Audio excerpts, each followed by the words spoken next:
Hey, Ryan Wilson here, Predator Motorsports. I've got a 8.1 liter conversion. Customer brought it to us, had it converted at a competitor shop. It was in their shop about 2.5 years. Apparently nothing was getting done, so I eventually got it out of there. Brought it over here, we did a full inspection on it. This is kind of what we found. Quite a few problems, quite a few safety issues as well, serious safety issues.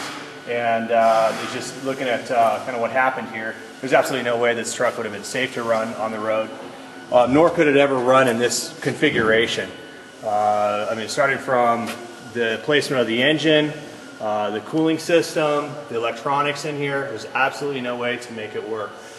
So I'm here with Jeff. Jeff is our lead technician, certified mechanic. We're going to go over some of the problems that we found here and some of the solutions. This is Jeff. Okay, so first thing we've got is the wiring. We looked at the invoices. Apparently customer paid quite a bit of money for the wiring to be reworked, and what we found was little to no work was done on the wiring. Literally a rat's nest of wires sitting here, and this is the rework that they apparently sent it out for and paid for. It comes down to 2 wires were the only things that were modified on this. Go ahead, Jeff, why don't you give us some more info on it? Supposedly it was supposed to be integrated into the existing harness. They did integrate 1 power lead. Nothing's functional, the gauges aren't working, cruise control's not hooked up. Don't know if the AC is working properly or wired in properly. It's just very incomplete as far as the wiring goes. Then we get over to the heater surge tank. The lines are all poorly routed. I'm going to go over that as well, Jeff. Yeah, to try to cut costs, or I'm not real sure what they were trying to accomplish. There's just multiple splices in every line. On his cooling system, multiple splices. There's probably 15 hose clamps just on these heater hoses and surge tank hose. Just causes more potential leak points. Somebody didn't want to buy formed hoses. They just wanted to use old ones and splice in what they could. So cooling systems are #1. You spring a major leak on the road, there's a good chance you're going to damage something in the engine. So yeah, you also have these cooling lines, again, spliced together. I mean, you've got 3 different lines here. You've got 4 different hose clamps. Underneath, going down to the bottom of the radiator is even worse. I think there's 6 different contact points, little adapters going 90s and 45s. I mean, pretty much anything and everything that can mix together. Some shoddy welds going around here holding this guy down. You've got this line going over the top, just again poorly routed. Just doesn't make sense on why you would route it that way. Fan misaligned with the fan shroud. That's a serious issue right Typically, a fan should be about 2/3 inside of a fan shroud as a rule of thumb. He has almost nothing, just barely as it comes across. It's inside the fan shroud, and then the tips of the blades are far out of the circle. It comes down to engine alignment or possibly modifying the fan shroud to accommodate the engine. But either way, it should be taken care of. You can't just throw something down the road like that. Those are the main issues with the cooling system. There's a small leak coming out of a pipe they scabbed together for the lower radiator hose. I mean, if you look on this side of the fan, this fan's literally hanging out 3/4 of an inch on the outside edge. And it's just bare, well, I don't even think it's going inside the shroud at all. No. The engine's fully misaligned.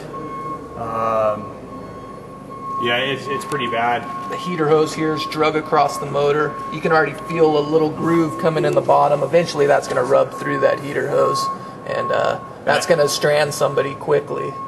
You know, things like that is... The routing of the electrical lines coming across the top, just kind of draped across there. Getting it over to the batteries.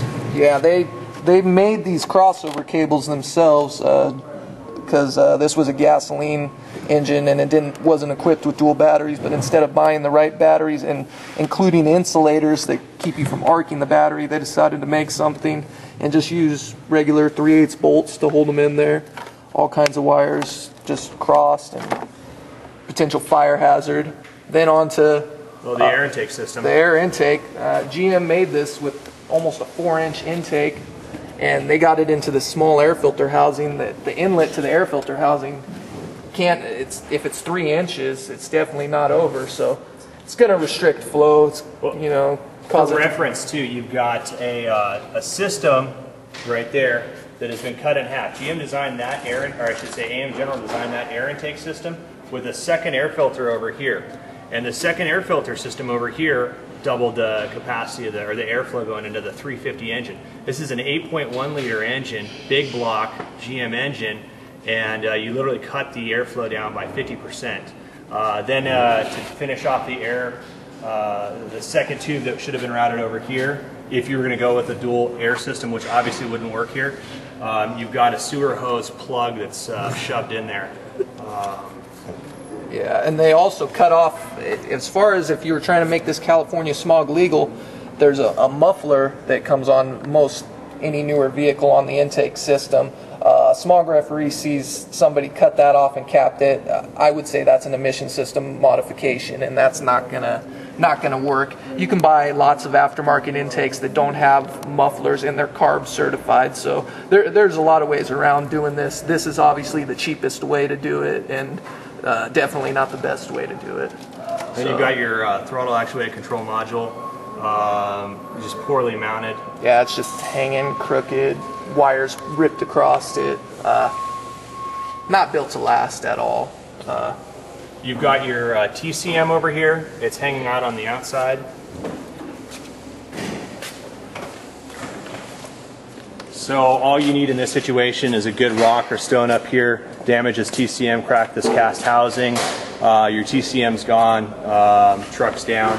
Also, the way this is routed, you've got all your connectors on the top side. Any type of situation like this, you want it flipped over, so you have your electronics on the bottom side, which won't collect water. Right now, as this goes down the road, it's going to be kicking up a lot of water on top of here. It's going to follow these lines down. It's going to slide right into the connectors, corrode the connectors, and even worse from there, you can do some water wicking, which is literally water that travels up the electrical line and corrode from the inside. Your ECM right here is just kind of dangling in this can. At least it's got some kind of protection, but again, just throwing in here, it's just not adequate at all.